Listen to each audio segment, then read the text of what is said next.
कल्ब आज़म साहब, मेरी उससे अच्छी दोस्ती थी। यानी दोनों से ही अच्छी दोस्ती थी, लड़के से भी और लड़की से भी।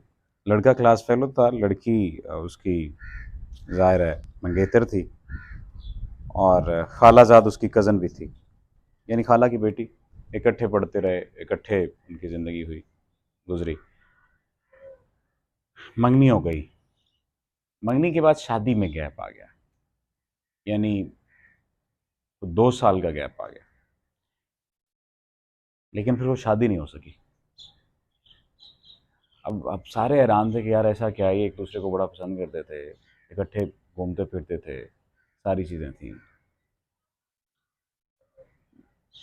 मुझसे उन दोनों ने अलग अलग मौक़ों पे एक बात शेयर की। लड़की ने कहा कि ऐसा नहीं है कि वो मुझसे मोहब्बत नहीं करता था, ऐसा नहीं है कि वो किसी और के साथ इन्वॉल्व था, ऐसा भी नहीं है कि वो मुझे धोखा देता था या कोई और ऐसी कोई बात होती थी। लड़के ने भी यही बात कही कि ऐसा नहीं है कि वो मुझे चीट कर रही हो, मुझे धोखा दे रही हो, वो अपने काम को मुझ पर प्रेफरेंस दे रही हो, लेकिन इसके बावजूद भी वो इकट्ठे नहीं रहे। मैंने उनसे पूछ लिया कि ऐसा क्यों है? तुम लोगों ने एक दूसरे को धोखा नहीं दिया, तुम लोगों ने एक दूसरे को चीट नहीं किया, तुम लोग, फिर मसला क्या था, एक दूसरे से अलग क्यों है? तो लड़की ने बताया कि हम दोनों में एक खामी थी, हम मार्जिन ऑफ एरर नहीं देते थे एक दूसरे को। अगर वो गलती कर लेता था तो मैं उसकी गलती के उसे ताने देती थी, टॉन्ट करती थी, तंज करती थी। लड़के ने भी सेम बात कही कि जब ये बात मैं नोट करता था कि वो मेरे साथ तानों वाला सलूक कर रही है, तंज वाला सलूक कर रही है, तो मैं भी फिर तंज ही करता था। उसने मुझे वक्त नहीं दिया करना, मैसेज का लेट रिप्लाई हो जाना, कोई और मसला हो जाना। हमारे ताल्लुकात के ख़त्म होने, ख़राब होने मौजूदा ज़माने में डिप्रेशन की सबसे बड़ी वजह, ताल्लुकात के डिप्रेशन की सबसे बड़ी वजह कुछ और नहीं है, लेट रिप्लाई का होना है। लेट रिप्लाई कोई बहुत बड़ी बात नहीं है, लेकिन उस वक्त जब एक दूसरे के मामलात को समझा जाए। खैर, बैक टू द टॉपिक। वो एक दूसरे को मार्जिन ऑफ एरर नहीं देते थे। अगर वो कोई गलती कर लेती थी तो वो उसे तंज करता था, वो कोई गलती कर लेती थी तो वो उसे तंज करता था।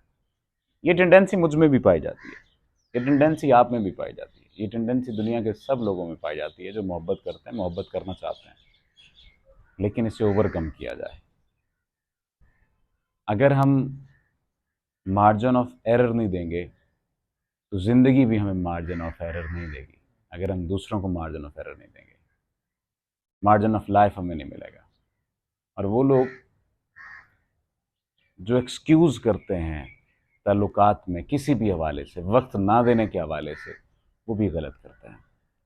जो ये समझते हैं कि मेरा किसी शख्स के साथ ताल्लुक है, बस ठीक है, ये तो मेरा ही है, और उसे वक्त नहीं देते, तो ये बहुत बड़ी गलती करते हैं।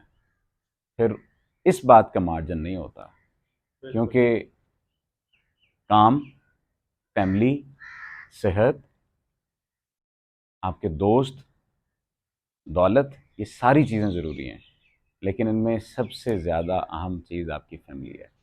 काम मैंने पहले नंबर पर कहा, इसकी वजह ये है कि हाथ पांव चलते रहें तो इंसान चलता रहता है। जो माँ भी जो है वो अच्छा सलूक करती है अपनी औलाद के साथ। खैर, बात कहीं और निकल गई। अपने लोगों को, अपने अजीज़ों को मार्जिन ऑफ एरर दें, किसी एक गलती की बिना पर तंज ना करने लग जाएं, और गलत फहमियों को इतना बड़ा ना करें कि वो ताल्लुक़ को खा जाए। बहुत शुक्रिया।